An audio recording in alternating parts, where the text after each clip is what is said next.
Hello बच्चों, कक्षा 8वीं के घातांक सीरीज़ में हमारा दूसरा वीडियो है, जिसमें से पहला सवाल दिया गया है। देखिए, 5/7 पूरे की घात 4 गुणा 7/5 पूरे की घात 2।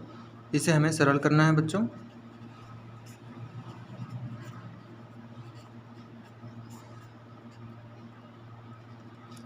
ध्यान से देखेंगे बच्चों, इसका मैं आपको दो तरीका समझाऊंगा।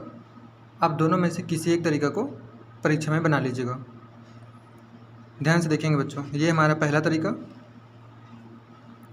यहाँ देखिए 5/7 को हमें बोला गया है 4 बार है करके, मतलब हम इसे लिख सकते हैं 5 गुणा 5 गुणा 5 गुणा 5।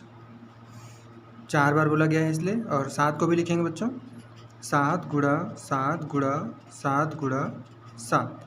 ये हो गया। दूसरा हम करेंगे इसको 7 और 5 को 2 बार बोला गया है, 7 गुणा 7, और यहाँ करेंगे 5 गुणा 5। फिर क्या करेंगे बच्चों, ध्यान से देखेंगे। अब ये जो नीचे का 7 है, ये जो ऊपर का 7 है, वो एक एक बार कटे। यहाँ फिर से दूसरा 7 और ये ऊपर का दूसरा 7 कट गया बच्चों। और ये नीचे का 5, ये ऊपर का 5, फिर से नीचे का 5 और ऊपर का 5 कट गया बच्चों। तो यहाँ 2 5 बचे हैं, 5 5 6 25, और यहाँ 2 7 बचे हैं, जो कि होता है 49। ये हमारा एक प्रकार का आंसर, एक तरीके से। दूसरा तरीका हम बना लेते हैं बच्चों इसी सवाल का। ध्यान से देखेंगे, 5/7 दिया है गुणा 7/5, इसे दिया गया है 4 बार, और 7/5 दिया है, इसे दिया गया है 2 बार। ध्यान से देखेंगे, ये जो 5/7 है उसे हम कुछ नहीं करेंगे, सेम रखेंगे। 5/7 पूरे की घात 4 गुणा, यहाँ हम जो अंश और हर है बच्चों, उसे हम परिवर्तित कर देंगे। जो हर में है, मतलब जो नीचे है, उसे हम ऊपर लेके चले जाएंगे, और जो ऊपर है उसे नीचे। मतलब यहाँ जो ऊपर में 5 है, वैसे ही यहाँ भी बनाना पड़ेगा, ऊपर में 5। तो इसे हम परिवर्तित कर देते हैं। देखिए 5/7, तो जो इसका घात है वो माइनस में बन जाएगा बच्चों, -2 बन जाएगा। फिर क्या करते हैं बच्चों, देखिए ध्यान से, सूत्र नंबर पहला लागू होता है। सूत्र नंबर पहला में हमें बताया गया है कि जब आधार समान होते हैं तो दोनों घातें जुड़ जाते हैं। तो हम भी जोड़ेंगे, यहाँ भी आधार समान है और घात अलग अलग है। तो हम लिखेंगे 5/7 एक बार, और जो घात होते हैं, घात हैं, उसे हम जोड़ देंगे। 4 में जोड़ेंगे बच्चों हम -2 को।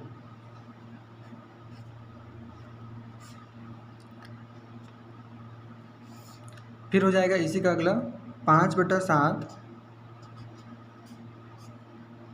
यहाँ 4, और ये जो प्लस माइनस मिलकर माइनस बनेंगे 2। फिर 5/7, और पूरे की घात में दोनों घटेंगे बच्चों, तो 2 बनेगा। फिर से वही 5 बोल रहे हैं कि हम 2 बार हैं, 5 और 7 दोनों बोल रहे हैं कि हम 2 बार हैं। तो 5 को 5 से हल करेंगे बच्चों तो 25 मिलेगा, और 7 को 7 से हल करेंगे तो 49 मिलेगा। ये देखिए, दूसरे तरीके से भी आंसर सेम आया।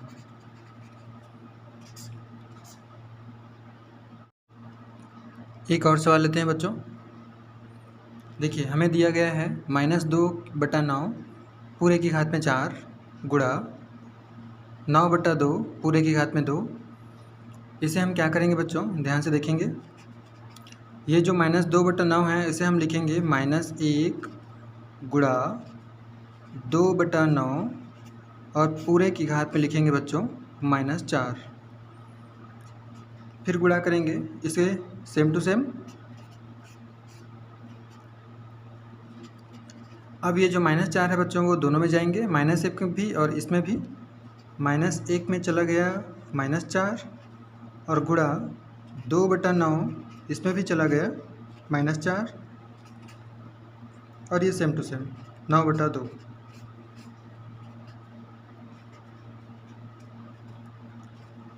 फिर क्या करेंगे बच्चों, यहाँ देखिए -1 को हमें 4 बार हल करना है। जब -1 को 4 बार हल करेंगे हम, ये देखेंगे पहले तो ये समझिए बच्चों, जो -4 है यहाँ घात, उसे प्लस बनाने के लिए, ये जो प्लस बनाने के लिए हम एक सूत्र लगाएंगे। यदि घात माइनस में हुआ बच्चों, ये देखिए ध्यान से, किसी का भी घात यदि माइनस में हुआ तो उसे प्लस बनाने के लिए लिखते हैं 1/a की घात m। मतलब ये जो है उसे हम पूरा हर में डालते हैं। वैसे ही हम यहाँ पर भी करेंगे। इसके घात को प्लस बनाने के लिए हम ये जो है उसे हम नीचे डाल देंगे। सबसे पहले तो ये समझेंगे बच्चों कि इसके नीचे कौन है, ये अंश है तो हर में कौन है। हर में 1 मानते हैं बच्चों। यदि हर में कुछ दिखाई ना दे तो हम 1 मानकर चलते हैं। तो यहाँ पर अभी 1 है, इसे हम पलट देंगे तो 1, नीचे का जो 1 है वो ऊपर आएगा और ऊपर का जो 1 है वो नीचे आ जाएगा -1, और ये बन गया बच्चों +4 गुणा, यहाँ देखिए यहाँ पर भी माइनस है घात, तो प्लस बनाने के लिए इन दोनों को पलट देंगे हम, तो 9 आ जाएगा ऊपर, 9/2 पूरे की घात में 4 गुणा 9/2 और पूरे की घात में 2। फिर क्या करेंगे बच्चों, 1 को हम 4 बार हल करेंगे तो 1 ही आएगा, और -1 को जब 4 बार हल करेंगे बच्चों हम, तो उसका भी 1 ही आएगा हल आंसर, गुणा, यहाँ देखिए ध्यान से 9/2 और 9/2 सेम है, इसे हम लिखेंगे 1 बार, और पूरे की घात में चूंकि यहाँ गुणा है तो हम दोनों घातों को जोड़ देंगे, 6 बन जाएगा।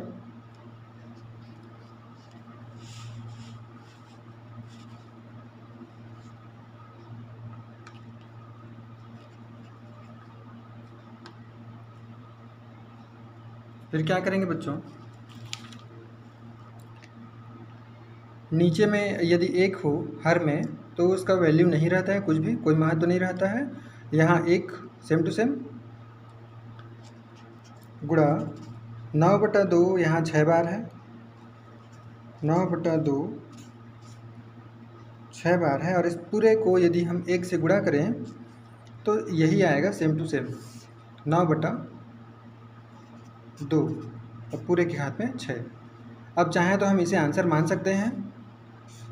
अगर घातांक के रूप में लिखना हो तो ये हमारा आंसर है बच्चों, और यदि हमें इसे पूरा गुणा करके लिखना है तो देखिए ध्यान से कैसे करना है, 9 गुणा 9 गुणा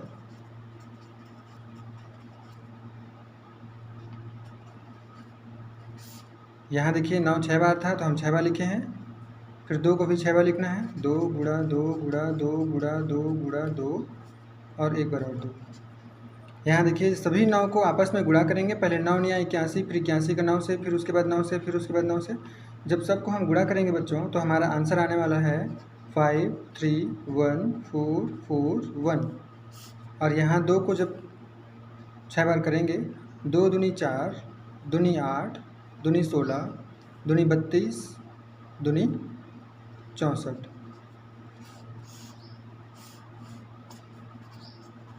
ये हमारा एक और आंसर।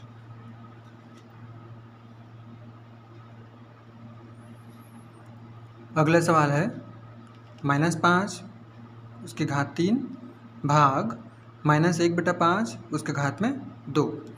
यहाँ हमें -5 को 3 बार लिखना है बच्चों। चाहे तो हम इसे -1 गुणा 5 कर सकते हैं, और नहीं तो फिर इसको नॉर्मल ही कर सकते हैं बच्चों, -5 गुणा -5 गुणा -5, ये हो गया। फिर करेंगे भाग, यहाँ है ये देखिए ध्यान से, -1 को हम नीचे और 5 को यदि ऊपर करें, 5 को यदि ऊपर करें और -1 को नीचे करें तो ये जो घात है वो माइनस में हो जाएगा बच्चों।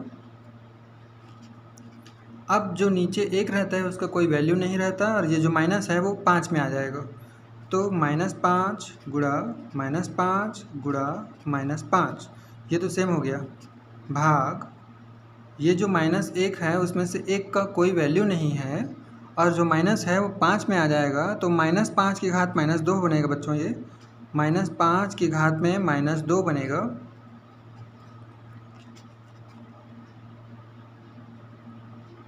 और इसे हम घात के रूप में लिख सकते हैं, -5 पूरे की घात में 3 था ये, भाग -5 पूरे की घात में -2 है। चलिए आधार को सेम है इसलिए एक बार लिखेंगे -5, और जो घाते हैं वो भाग के कारण घट जाएंगे। 3 में से घटेगा -2, तो आ जाएगा हमारे पास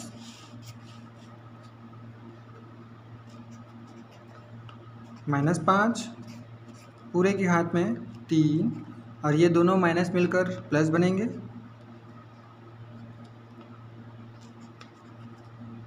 तो हमें टोटल आंसर मिलेगा बच्चों -5 और पूरे की घात में 5।